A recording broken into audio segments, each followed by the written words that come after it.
L'officier Yacourt protège la communauté d'Everett depuis plus de 20 ans. Le temps de voir cette petite ville de 100 000 habitants sombrer dans la drogue. Les overdoses ont explosé ces 5-6 dernières années. Parce que honnêtement, avant ça, on rencontrait rarement des gens qui prenaient de l'héroïne. Et maintenant? Et maintenant, tous les gens qu'on croise en prennent. Face à l'ampleur du phénomène, la police d'Everett a créé une unité spéciale.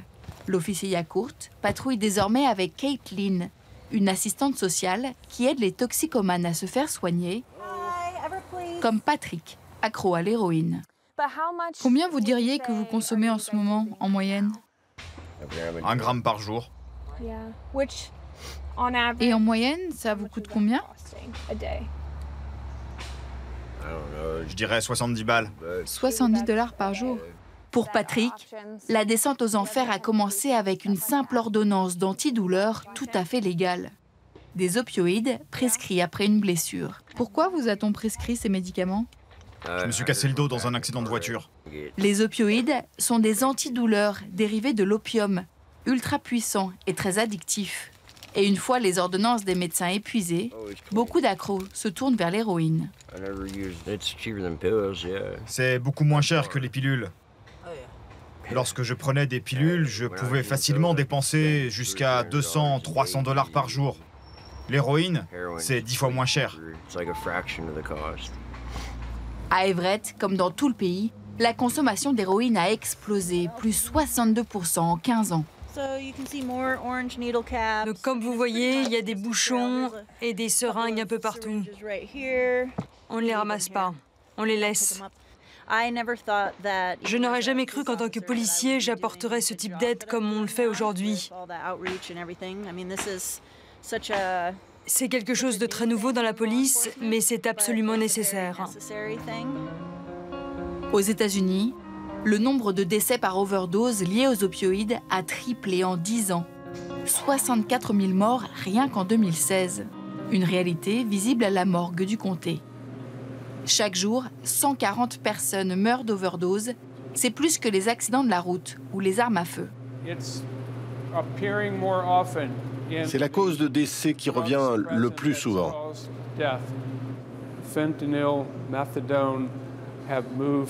Le fentanyl, la méthadone sont devenus en 10 ans des causes majeures d'overdose.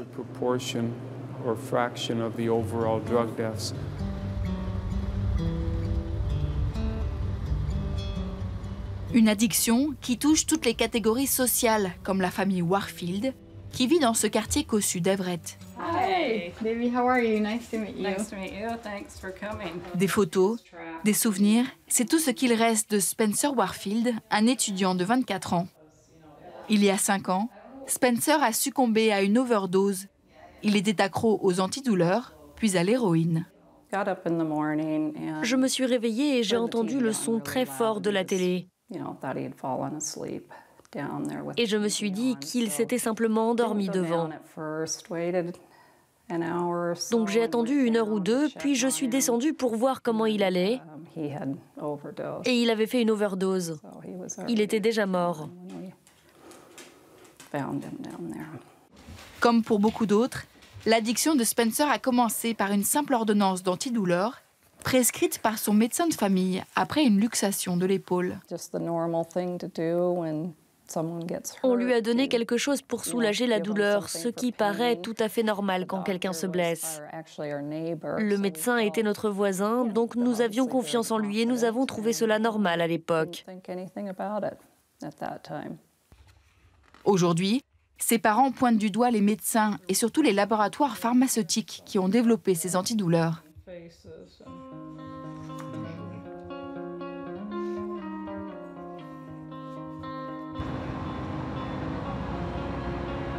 Face à l'ampleur de l'épidémie d'overdose, la ville d'Everett distribue désormais aux habitants des kits pour ramasser les seringues. Voici tout ce dont vous avez besoin pour ramasser les seringues en toute sécurité. La ville a aussi porté plainte contre Purdue Pharma, producteur de l'analgésique Oxycontin. Elle accuse le laboratoire d'avoir laissé prospérer, en connaissance de cause, les ventes de ces pilules sur le marché noir. Ils savaient pertinemment qu'il y avait une clinique à Los Angeles où des sans-abri étaient payés par des gangs criminels pour entrer et obtenir une ordonnance d'Oxycontin. Ils se rendaient ensuite dans une pharmacie complice pour récupérer les pilules d'Oxycontin, qu'ils redonnaient à cette entreprise criminelle, qui les acheminait ensuite jusqu'à la ville d'Everett pour les vendre dans la rue et se faire de l'argent. Pour le prouver, la ville a mis la main sur des documents accablants, des emails internes à Purdue Pharma. Je suis allé dans une clinique avec mon commercial, c'était rempli à craquer avec une file d'attente qui dépassait la porte, des gens qui ressemblaient à des membres de gang. Je suis presque sûr que c'était un réseau de trafiquants, c'était clairement du détournement. Ne faudrait-il pas prévenir l'agence antidrogue? Avec ce procès, la ville d'Everett espère obtenir plusieurs centaines de millions de dollars de dommages et intérêts pour soigner ses habitants. Nous avons contacté Purdue Pharma, qui n'a pas souhaité répondre à nos questions. Founded by brothers, two physicians who strived to help doctors help patients. Purdue Pharma a été condamné en 2007 pour publicité mensongère. Le laboratoire affirmait que l'Oxycontin n'avait qu'un très faible risque d'addiction. Le géant pharmaceutique a dû payer une amende de 600 millions de dollars, un record. Mais une goutte d'eau face aux 35 milliards de dollars de profits générés par la vente de l'Oxycontin. Car en 10 ans, les ordonnances de l'antidouleur sont passées de 300 000 à 14 millions. Et aujourd'hui, l'Oxycontin est toujours prescrit.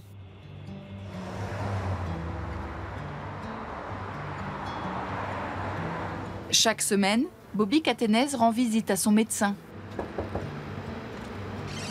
Comment vous sentez-vous? Pas aussi bien que j'aimerais.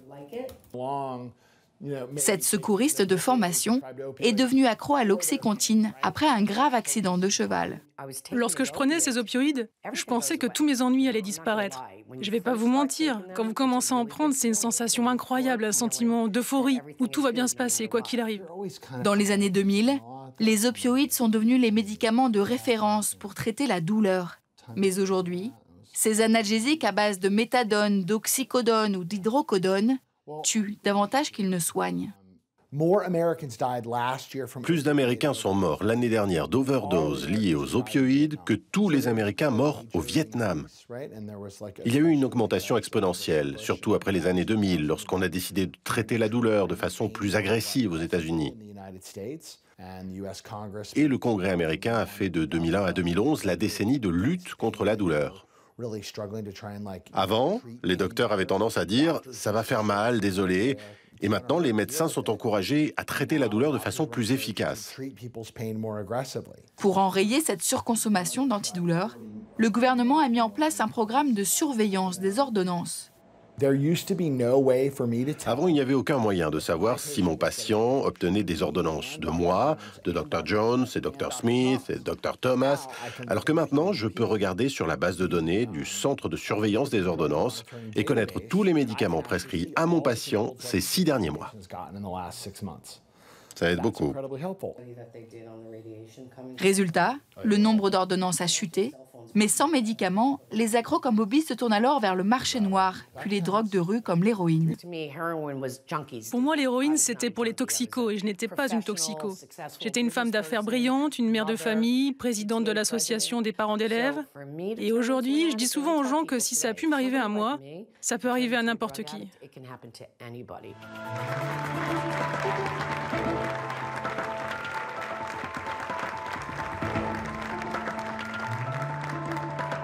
Mon administration déclare officiellement la crise des opioïdes une urgence sanitaire nationale sous la responsabilité de la loi fédérale. En octobre dernier, l'administration Trump a promis d'allouer de l'argent et plus de moyens pour enrayer cette épidémie.